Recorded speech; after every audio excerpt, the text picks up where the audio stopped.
అందరికీ ఇప్పుడు ఓపెన్గా అపీల్ చేస్తున్నాము. తప్పకుండా అవసరమైతే అందరికీ లేఖలు కూడా రాస్తాము.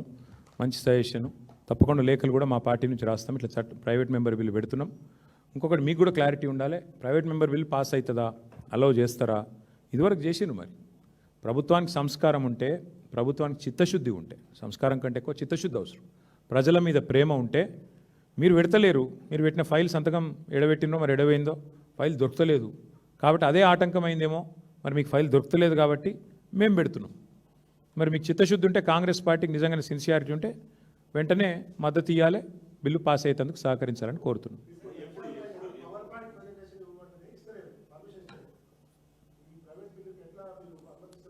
నేను ఇప్పుడే రాములు గారు మీకు ఇప్పుడే చెప్పిన, నేను నందమూరి తారక రామారావు గారు ఆనాడు ముఖ్యమంత్రిగా ఉన్నప్పుడు Bharatiya Janata party floor leader Vidyasagar Rao గారు ఒక ప్రైవేట్ మెంబర్ బిల్లు పెడితే ముఖ్యమంత్రి గారే ముందుకొచ్చి తప్పకుండా పెట్టండి, మేము గవర్నమెంట్ నుంచి మద్దతు ఇస్తామని చెప్పి బిల్లు పాస్ అయింది.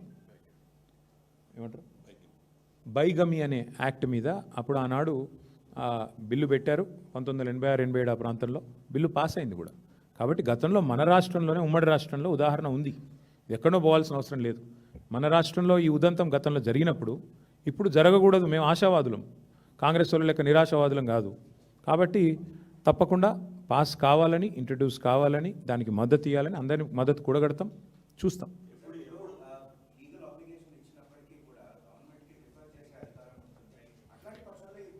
స్పీకర్ గారికి ఉంటుంది. నో అసెంబ్లీ అల్టిమేట్గా you have to remember one thing. Ujjwal, ఈ ప్రామిస్ చేసింది నేను కాదు, మీరు కాదు. ఈ ప్రామిస్ 6 గ్యారంటీలకి మొదటి క్యాబినెట్లోనే చట్టబద్ధత కల్పిస్తామని చెప్పింది ఎవరు? రాహుల్ గాంధీ గారు. ఈరోజు జాతీయ స్థాయిలో ప్రతిపక్ష నాయకుడిగా ఉన్న రాహుల్ గాంధీ గారు మా ప్రభుత్వం ఏర్పడ్డ తర్వాత జరిగే మొట్టమొదటి క్యాబినెట్ సమావేశంలోనే నిర్ణయం తీసుకుని చట్టం తీసుకొస్తాం, అభయహస్తం చట్టం అని చెప్పారు. చెప్పిన తర్వాతే మీరు ముఖ్యమంత్రి గారు క్యాబినెట్ మీటింగ్ పెట్టుకొని ఆ ఫైలు సంతకం కూడా పెట్టారు. ఇక్కడ క్వశ్చన్ ఏంటంటే, గవర్నమెంట్ను మేము అడిగేది ఒకటే, మీ నాయకుడు ప్రామిస్ చేశారు, మీరు సంతకం పెట్టారు, తర్వాత గవర్నర్ గారు ఉభయ సభలను ఉద్దేశించి చెప్పారు. మరి అట్లాంటప్పుడు why should I doubt the sincerity of the government? Maybe file దొరకట్లేదేమో, మేబీ ఫైల్ ఎక్కడ పోయిందేమో, అందుకే మేము పెడుతున్నాం.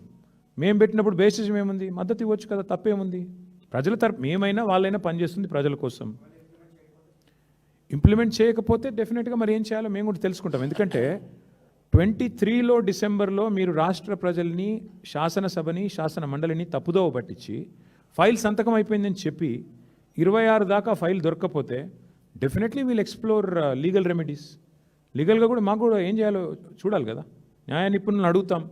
ఇట్లా మరి ప్రభుత్వం ఓపెన్గా చెప్పి మొత్తం రాష్ట్రాన్ని తప్పుదోవ పట్టించి ప్రభుత్వం సంతకం పెట్టిన తర్వాత ముఖ్యమంత్రి గారు, మళ్ళీ ఇంకో చిన్న విషయం కాదు, సంతకం పెట్టి అవసరమైతే ఆర్టీఐ చట్టం కూడా ఉంది కదా, రైట్ టు ఇన్ఫర్మేషన్, దాని కింద అడుగుతాం, ఆ ఫైల్ కాపీ ఇవ్వమని అడుగుతాం.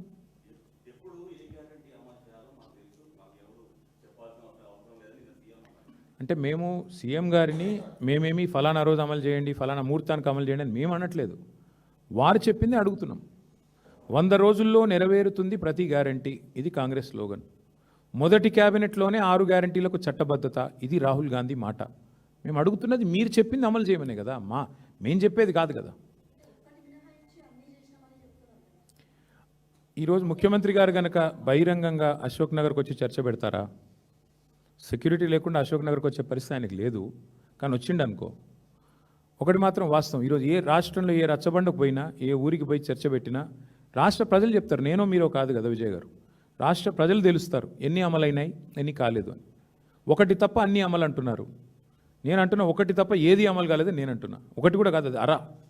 మహాలక్ష్మిలో ఒక అర మాత్రం అమలైంది, ఏది? ఆ ఫ్రీ బస్సు. అది తప్ప ఏం అమలైంది ఈ రాష్ట్రంలో? 2500 అమలైందా? 4000 పెన్షన్ అమలైందా? 6000 దివ్యాంగులకి అమలైందా? ఏది అమలైంది? ఎక్కడ అమలైంది? విద్యా భరోసా కార్డు అమలైందా? రైతులకు 15,000 రూపాయలు అమలైందా? ఇవన్నీ వారి గ్యారంటీలో ఉన్నాయే కదా. చట్టబద్ధతాన్ని ఎందుకు మేము ఇంత నొక్కి వక్కానిస్తున్నాం, ఎందుకు ఇంత పదే చెప్తున్నామంటే, ఈ సెక్షన్స్ అన్నిటికీ రాష్ట్రంలోని 1,68,00,000 మంది మహిళలకి, అట్లాగే రాష్ట్రంలోని 70 లక్షల మంది రైతులకి, రాష్ట్రంలో ఉన్న 25 లక్షల పైచిలకు విద్యార్థులకి అందరికీ చట్టం ద్వారా ఒక హక్కు వస్తుంది. ఆ హక్కు ద్వారా గవర్నమెంట్ గల్లా బట్టి నిలదీసి డబ్బులు ఇస్తావా చస్తావా, ఇవ్వకపోతే కోర్టుకు పోతే కోర్టు మొట్టికాయలేసి చట్టం చేసినావు కదా ఎందుకు ఇవ్వవు, ఇప్పుడు ఒక ఉదాహరణ విజయ్ గారు, ఇప్పుడే ఇక్కడ గోషామహల్ నుంచి కొంతమంది ప్రజలు వచ్చారు, సోదరులు వచ్చారు. అన్న మా భూమి పోతుంది, ఉస్మానియా హాస్పిటల్ ఏదో కొత్తది కడుతున్నారు, మా ఇండ్లు గుంజుకుంటున్నాను వచ్చిండ్రు ఒక 20-30 మంది. వారు మా లాయర్లకు కల్పించినాం మేము లీగల్ సెల్కి. వారికి ఏం చెప్పాము తెలుసా? అమ్మ మీకు చట్టం ప్రకారం ఇంత కాంపెన్సేషన్ రావాలి అని చెప్పాం. ఇలా చట్టమే లేకపోతే 2013 భూసేకరణ చట్టమే లేకపోతే వాళ్ళకి ఎవరు దిక్కెవరు ఈ దేశంలో? గవర్నమెంట్లు ఇష్టం వచ్చినట్టు చేస్తాయి కదా. అందుకే చట్టం చేయాలంటున్నాం. ఆ చట్టమే లేకపోతే ప్రజలను ఇష్టం వచ్చినట్టు బురిడి కొట్టించే పార్టీలు ఉన్నాయి కాబట్టే చట్టం చేయాలంటున్నాం. మీకు చట్టం వాళ్ళు చేస్తలేరు కాబట్టే మేము చేస్తున్నాం. చేసి ఆ చట్టం మేము చట్టసభలకు ఇయ్యాలే అర్థం లేకుండా పోయింది విజయ్ గారు. చట్టసభలు అంటే ముఖ్యమంత్రి గారు బూతులు మాట్లాడే సభ, చట్టసభలు అంటే ముఖ్యమంత్రి గారు హుంకరించే సభ, చట్టసభలు అంటే స్పీకర్ గారు మేము మాట్లాడుతున్నప్పుడు ఆయన ముఖం మాత్రమే కనబడేటట్టు చేసే సభ. ఇట్లా అయిపోయింది ఇవాళ.